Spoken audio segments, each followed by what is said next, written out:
So far away, Brad, what's your favourite Lara Croft Tomb Raider moment? Oh, I thought you were going to say game, and now I've gone blank. There's not a moment in the games you like? Not when she's like backflip shooting tigers? She's just getting a cigar on and just tiger genociding all those tigers. No, it's when she falls off a cliff, or out of a high thing, goes, ah, and then crumbles into a pile, and my nan used to call her Splat Girl. Or when she explodes.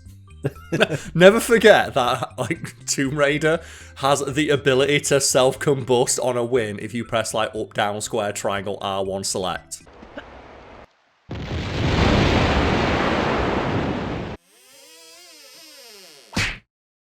Strange how you remember that code, Karl.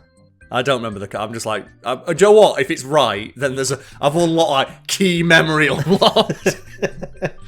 So I'll just do my intro now. The live-action Angelina Jolie-led Tomb Raider movies, while perfectly serviceable from a technical standpoint, have a pop culture footprint shallower than a worm's grave. Perfect. It's weird to think then that there's a place on Earth where the movies are not only fondly remembered, but still celebrated to this day.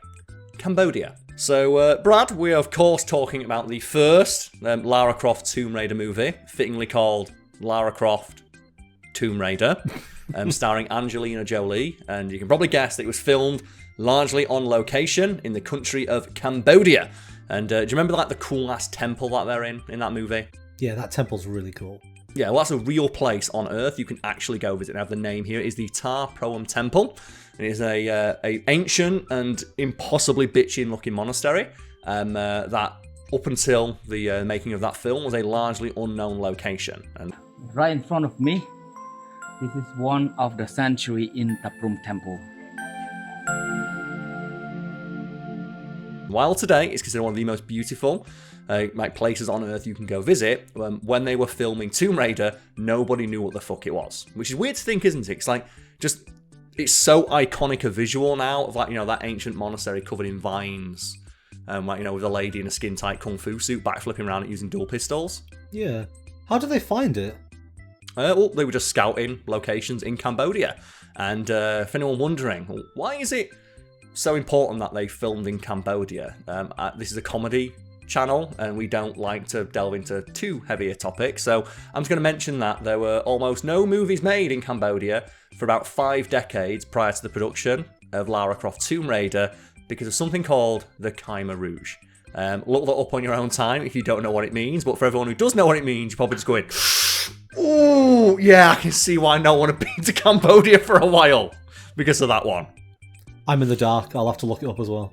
It was a horrible genocide that killed millions of people. Yes. Yeah. So that's why no one had filmed on location in Cambodia for a very, very long time. And in fact, the country of Cambodia was so comically under-equipped to handle anything approaching the scale of a Hollywood movie production that when they started filming there, after scouting for locations, and they found like the Tar Proam Temple, like this looks awesome, this is a great visual. Also, it's Cambodia, so it's cheap as hell, so we can easily get permits to film in this, astonishingly beautiful, important location. And I don't really know how to feel about movie productions going to third world countries and filming in areas of outstanding natural beauty and just fucking them up by doing stunts in them. I was thinking, like, this ancient temple, I always assumed it was a set, because I'm guessing the interior part is a set. We're talking about the exterior here, right? Yeah, some of it was set, just so they did film some of the shots and some of the stunts, in this 1,000-year-old temple.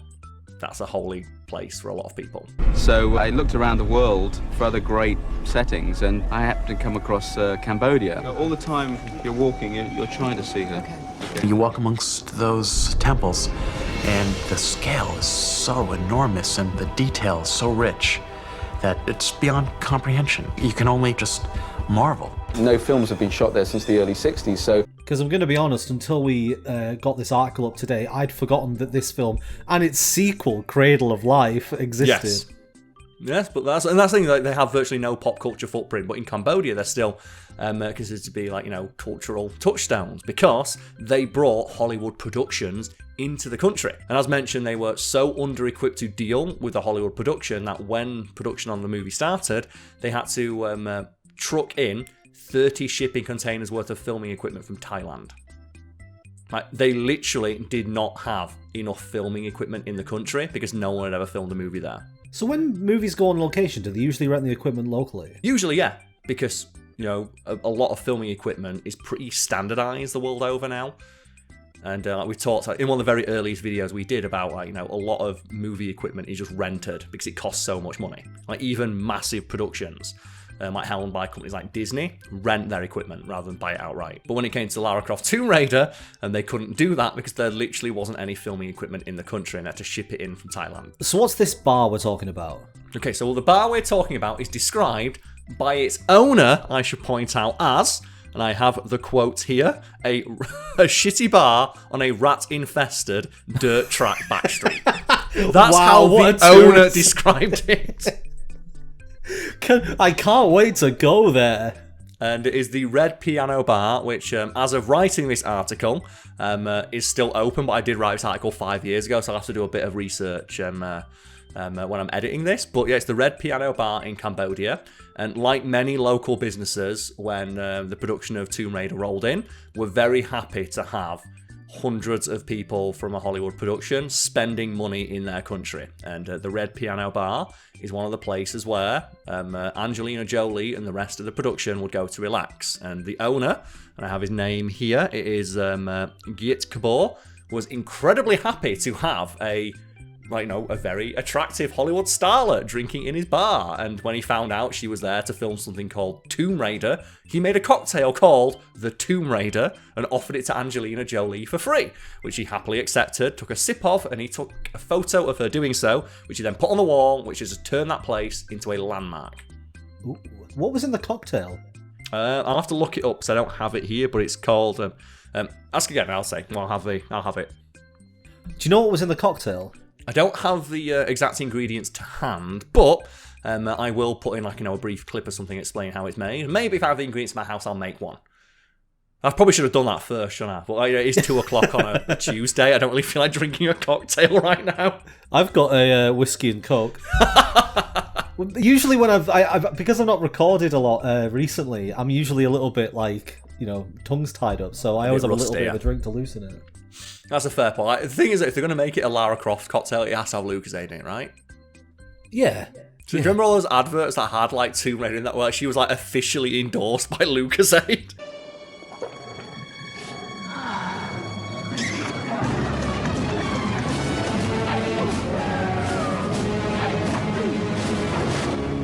I still can't believe that Lara Croft, the character, ended up becoming a model when she was so blocky. Because it looks like origami. She's so square. Well, that in the renders that they had, and Lara Croft was, as we've discussed in an earlier video, a sex symbol, and she is considered to be a British cultural icon.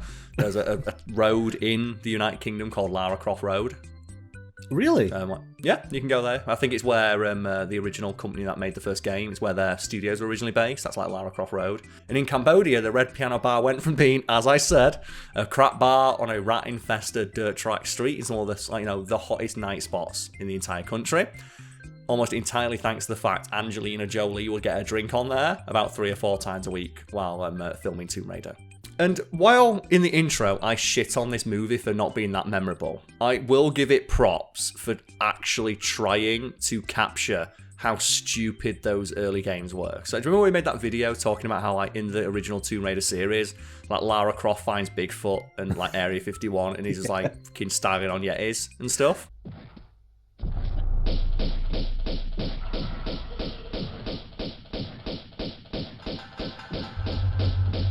I remember. And you said the second movie Cradle of Life, where she finds some crazy... It's Pandora's box, isn't it? She finds all sorts of crazy bullshit. I will give those movies props for one, hiring an actress who looks exactly like the character, and the famous bit of behind the scenes information is that Angelina Jolie had to wear a large padded bra to better portray the character of Tomb Raider, Lara Croft, who is well known for ample bosom. Which must come in very useful when someone's climbing and backflipping. Yeah, I guess we could talk about that at the end of the video. But I appreciate that. They said, well, the character does have massive honking tits. we're going to give you massive honking tits, and you need to do backflips while firing 2 pistols, as stupid as that looks, because that's what you can do in the game. And it's like, they understood that if you can do it in the game, it should be in the movie.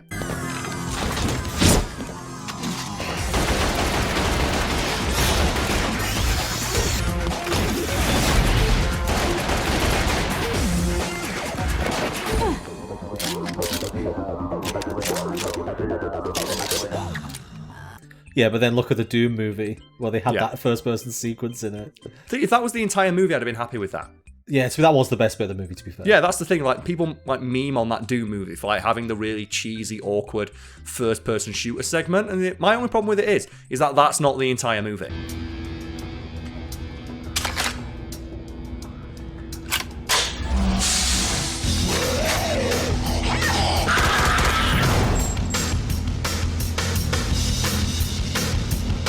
The Doom movie should have been Hardcore Henry. Have you seen Hardcore Henry? Like the first person movie where it's just like a person doing crazy parkour? I've seen a few clips for past videos, yeah. That's what the Doom movie should have been.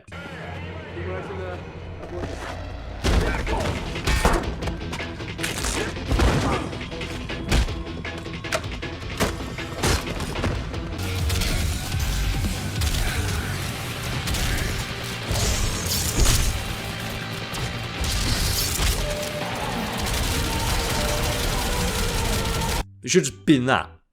And that, again, has a completely silent protagonist as the story explained to them. But, yeah, I will give those movies props for, at the very least, trying to replicate the feel of the games that it's emulating. I feel like too many video game adaptations, like, they simultaneously are, like, trying to cash in on the cultural relevancy of the video game, but then seemingly are embarrassed to replicate any elements from it that made it fun and interesting and actually endeared people to it in the first place. They always they try and make it more serious than it needs to be. Yeah. Like, just from the aesthetics to the story to everything. It just makes it all generic. It's the same kind of shit over and over again. Like the comparison I always use, like the early X-Men movies, where they are clearly trying to cash in on like the cultural like cachet that the X-Men had due to the comic books, but then were embarrassed of anything that was comic booky. Like you even have in that first movie where like they give Hugh Jackman his costume, and it's like, that's my costume? What were you expecting? Yellow spandex? It's like, yes! But it makes it even more embarrassing when you fast forward 10 years and like the MCU comes out and establishes people like, the campy elements of the comic books. They have all the characters wearing yellow spandex. You actually go outside in these things? What would you prefer? Yellow spandex? You shouldn't have come here. What would you prefer? Yellow spandex? Which makes those movies sound so stupid because, like, Cyclops is in both of those series. Which means when he's going, ooh, what do you want? Yellow spandex? It's like, well, you wore yellow spandex in the 60s. What's the difference? Or was it the 60s or the 70s or the 80s or the 90s? Oh, who gives a fuck? But yeah, like, at least like Tomb Raider wasn't embarrassed of the source material and in fact embraced the campier, sillier elements of it. When did the film come out? Was it 2009-ish? Yeah, it's about 10 years ago, at least 10 years ago now at this point. So are people still turning up specifically for that cocktail? Because I can't see anybody being like, where I want to go on holiday? The Tomb Raider location. Yeah, so it's not that people are going there because Tomb Raider made it popular, although Tomb Raider did popularize Cambodia as a destination. And like I said, the visuals of that film helped, sell Cambodia as a tourist destination and a place where other Hollywood movies will be filmed. It basically opened the country up to, hosting Hollywood productions. And while people aren't going there for Tomb Raider, not going to that bar for Tomb Raider, when they go in, it's very prominently displayed that Angelina Jolie drank here. Like, Angelina Jolie drank here, this is her favourite. This is her favourite, night spot while filming Tomb Raider. People remember that. Oh yeah, I remember that film. It's like, oh, there's a cocktail named after her, and the gimmick they have, because they still supposedly sell so many of them, is every 10th one ordered is free. Ooh. So wait, does that mean people are mingling around the bar waiting for number 10 to come up? Yeah, so every 10th one ordered is free, and every 100th one is free, gets you a free t-shirt saying that you drank there, and gives you $100 cash.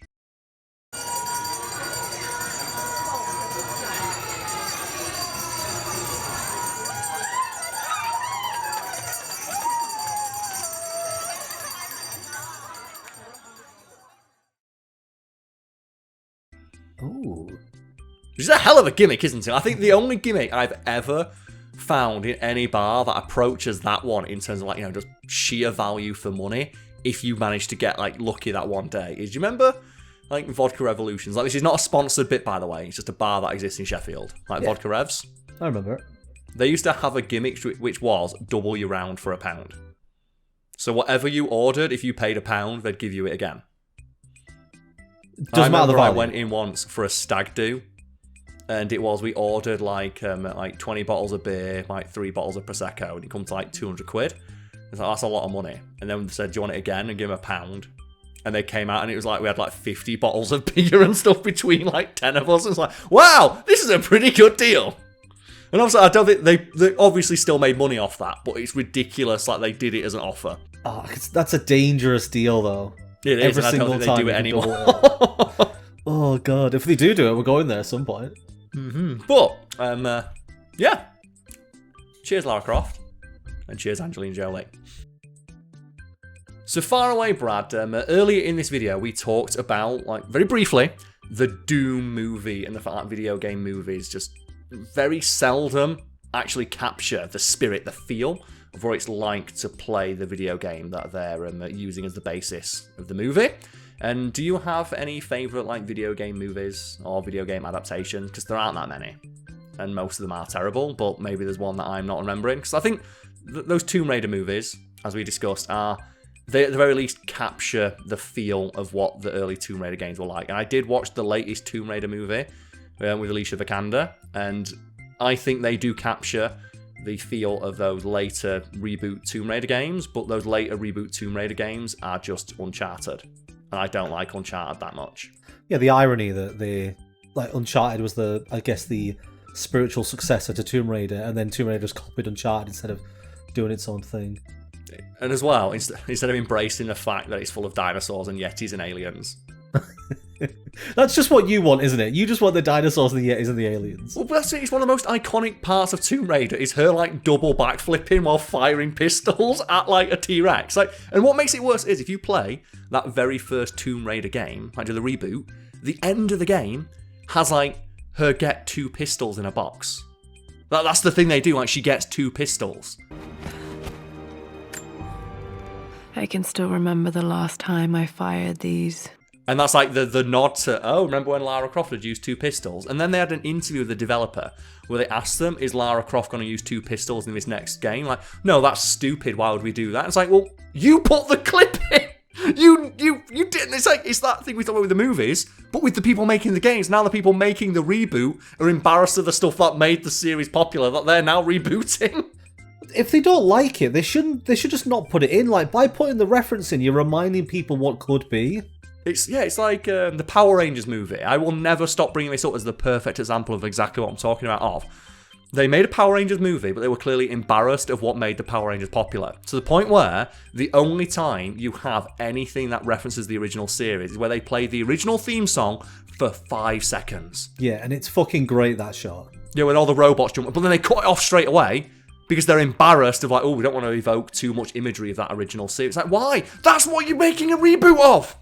That's the only reason people are going to watch these fucking movies, the nostalgia for that. Go, go, Power Rangers!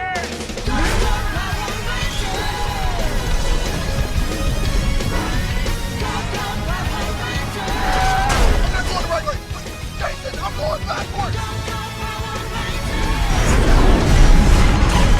And then you saw stuff like Stranger Things coming out, like, yeah, people fucking love nostalgia.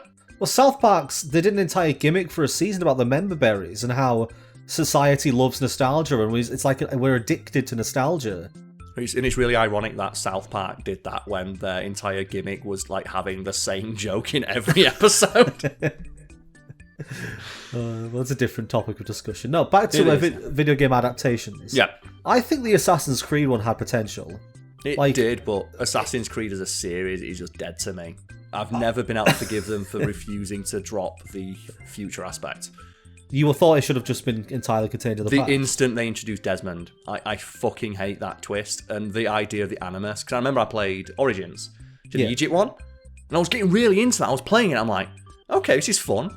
Some pyramids. Some, like, the combat's not great, but, Assassin's Creed's never been about combat. It's been about exploration and story. I'm really enjoying this. And I got about 4 or 5 hours in. Boom! The fuck's that? Character I've never heard of stands up out of an animus and like, oh, well, I guess it's time to take a break, turn off and uninstall. I don't care.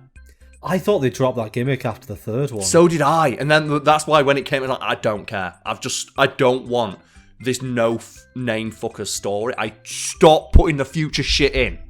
Like, I quite liked it in the first 3 because it was like it meant that the sequels could have different settings but follow the same story. But I can understand how annoying it would be when you realise that your player base likes the I am an assassin running around the past part. It's like, why not make the whole game that part?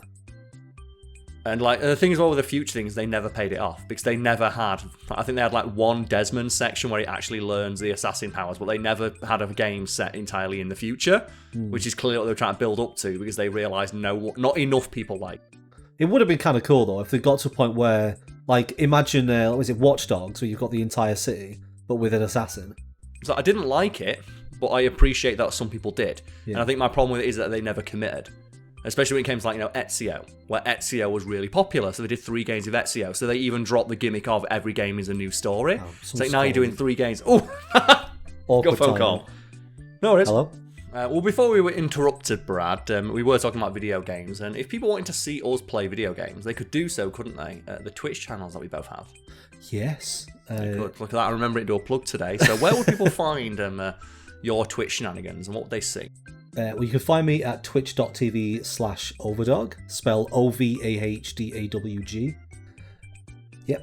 I basically stream to try and get through the ridiculous size game library I've got that I've not played much of.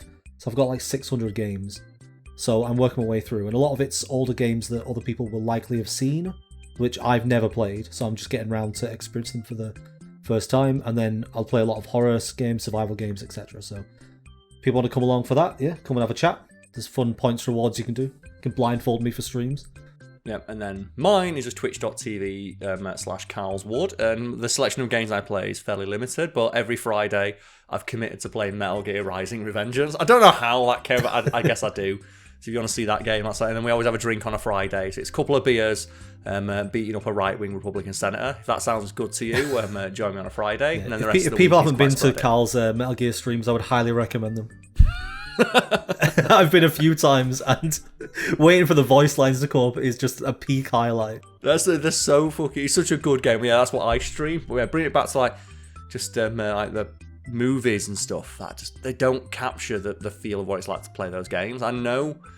As of recording this, like the Last of Us TV show has been announced, and I think that might be the inverse problem here, where so much effort has gone into replicating the feel, the look, the tone, even like the camera work of the games. I'm looking at it like they're having like side-by-side screenshots as the advertising campaign. But look how close it is to the game, and I find myself thinking, well, why don't I just go back and play the game then? Yeah, like, you could just watch someone on YouTube who's put together the cutscenes from the game and experience the exact same thing. Yeah, and it's that it feels weird to like criticize that, but also say some things are not capturing the spin. So to clarify, it's not that I want the movies to just be a reproduction of the game. I want to capture the feel of playing it, but use the medium of film, to its full advantages. Like the medium of gaming is interactive, and that's the advantage that it has over something like film. And like with film, like you have like the advantage there is like the spectacle, the scale, and like the amount of money that can be put into like individual scenes. So that's the advantage that you take there. So that's my criticisms, like hopefully described and explained a little bit better for anyone who's confused. Like, wait, you don't like it when they don't feel like the games, but you also don't like it when they're too much like the games. I think they've got to capture the feel of the game, but not tell the exact same story. Like, I want to give credit to the Uncharted film, because the main problem with that is casting. Like, I don't think that either Tom Holland or Mark Wahlberg fit the roles of Drake and Sully, but that film is really fun. And the final scene they have at the end with the ships, I don't know if you've seen it, but I've seen I watched the first 10 minutes on YouTube, like everybody did. Like, well, I've seen it now. Yeah, if you can forget that it's supposed to be Uncharted, it's a great film to watch, and it reminds me of like The Mummy or like the old Indiana Jones films, like that aesthetic of adventure. But it does capture the feel of the Uncharted games, like the scale and the crazy adventures that like Nathan Drake goes on.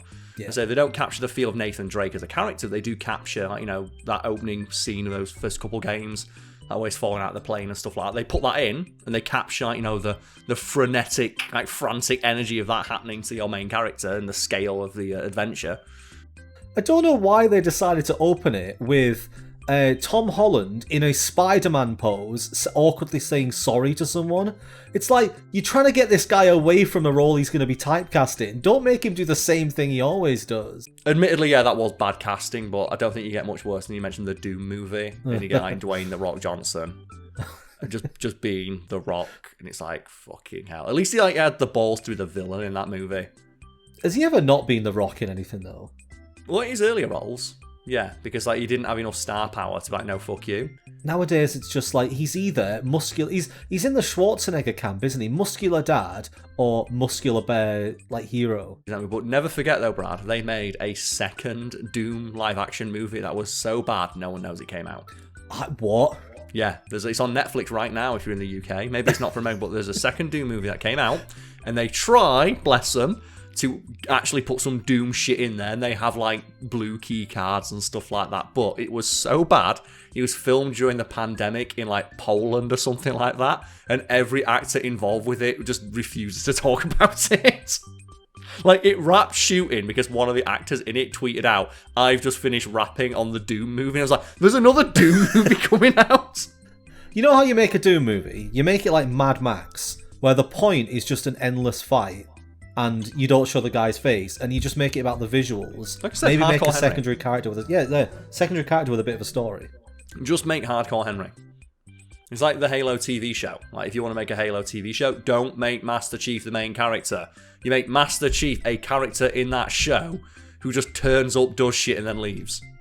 But yeah, like, if you think about Doctor Who, he's not really the main character a lot of the time. It's his companions it's their story adventuring with him.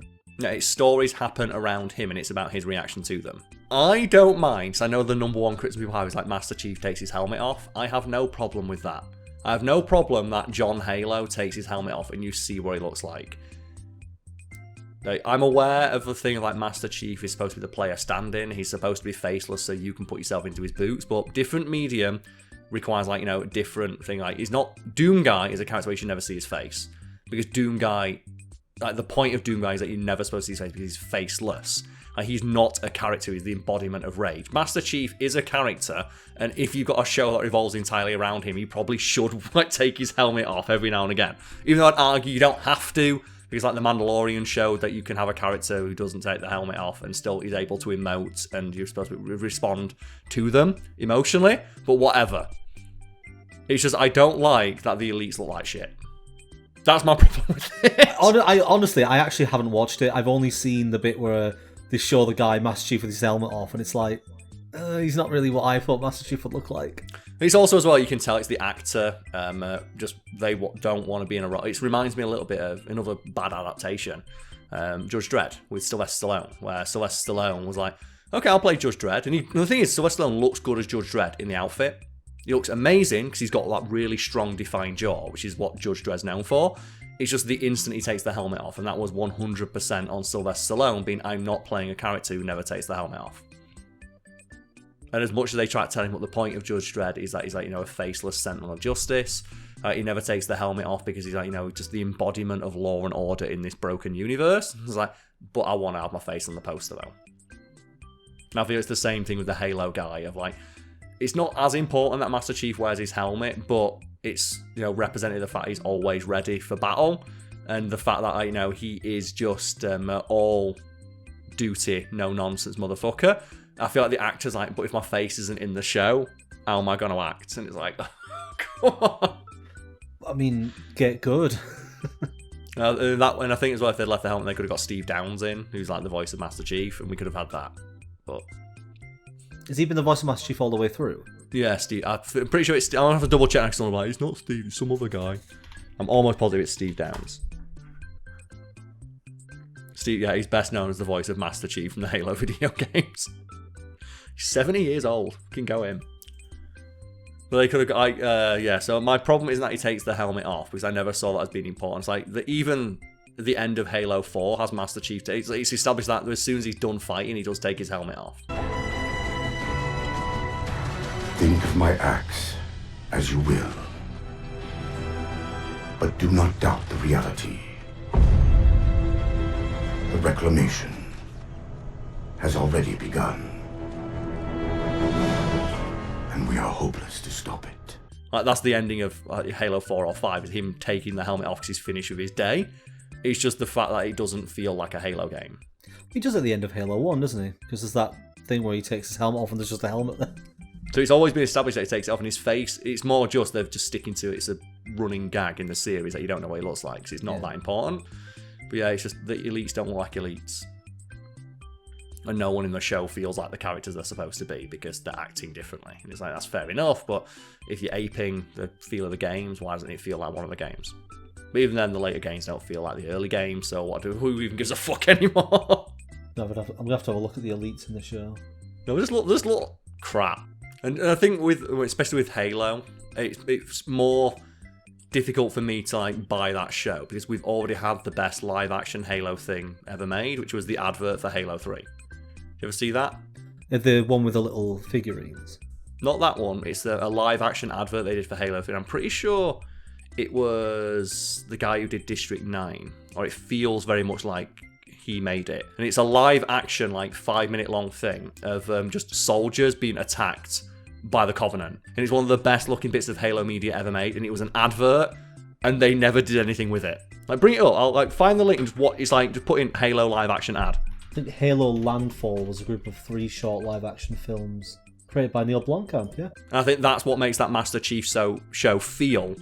It feels really cheap, but it costs like $1 million an episode. It's like, Neil Blomkamp, for an advert, made a better looking live action Halo than they did for a show that cost $80 million.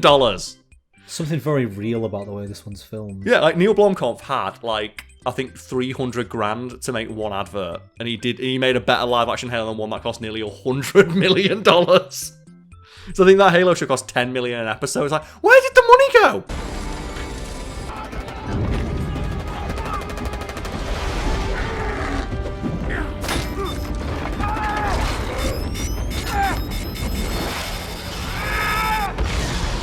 I don't know why you'd spend that much money on something you don't know is going to be successul. Like, did it make Just any get money? this guy in!